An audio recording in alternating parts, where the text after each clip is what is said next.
It began as a peaceful protest against the president of Syria. His response, brutal. Now, after 2 years of civil war, this nation with a population roughly the size of Texas has seen as many as 70,000 killed and over 1 million refugees displaced.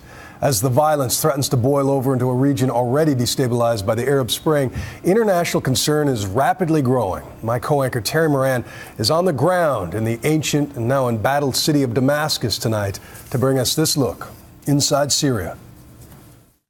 Bill, we have come to Damascus at just about the same time this civil war has arrived here, and you can feel it in the fabric of life, the fear and the anxiety for sure, but most especially several times an hour, day and night, the boom of the government's big artillery guns on the hills around town, firing into rebel positions in the suburbs just a mile or two away. And it is strange to think every time you hear that sound that it's raining death on people not very far away. And every once in a while, and more, death comes the other way.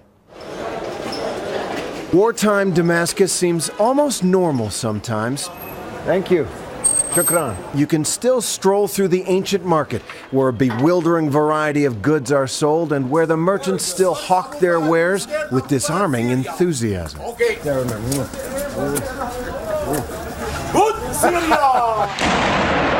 But the war is never very far away, as we saw today.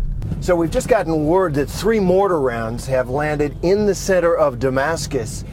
Reports of casualties. We're on our way to check it out. This is something that happens every day in this city. We arrive and find a place where visiting sports teams stay. Blood on the walls, blood on the floors. A 19-year-old soccer player was killed. His teammate was in the room. He tells me his friend had just spoken to his wife on the phone when the shell landed, shattering windows, scattering shrapnel, slicing into the neck of his friend. We are all just athletes, he tells me. We've got nothing to do with this violence. Damascus is one of the oldest cities in the world, and it's seen countless wars in its 5,000-year history. Now, in the 21st century, the grim tide is here again. Today, in the suburb of Hamaria, at least 20 people were killed in an apparent airstrike by Syrian government forces, the latest horror in the civil war that is tearing this country apart. We drove here 3 days ago from Beirut, Lebanon, on a highway that has become a lifeline as rebel forces attack Damascus. It is a fight to the death. So we've been brought to the military hospital here in Damascus. We're going to meet a high-ranking officer who was badly wounded in a battle just south of the city. His name is General Nidal Ibrahim, and both his legs are all shot up, but he is defiant. He tells me he wants to get back to the fight, and I ask him about the allegations that his troops are massacring Syrian civilians. This is a false accusation, he says. Had it come down to me, I would have adopted a scorched earth policy with these armed men. This man lost his leg, but he too says he will fight again.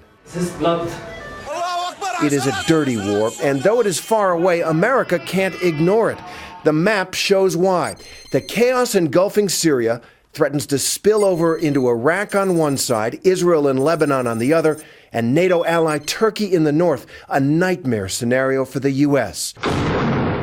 For Syrian civilians, the nightmare is here. Jihadist fighters, funded by U.S. allies, Saudi Arabia and other Persian Gulf states, are swarming into this country, threatening to turn the conflict into a holy war. And Syria, an incredibly diverse nation of Muslims, Christians, Kurds, and many more, could totally disintegrate. We met the Grand Mufti of Syria today. He's a leader of the Sunni Muslims and a staunch ally of Bashar Assad. Like many Syrians, he blames his country's suffering on American support for the rebels. Be Americans, he tells me. Live up to your values. In some ways, the values of the people of Damascus aren't that different. They enjoy good food, as we did with new friends at lunch downtown. The commuters fight hellacious rush-hour traffic to get home to their families.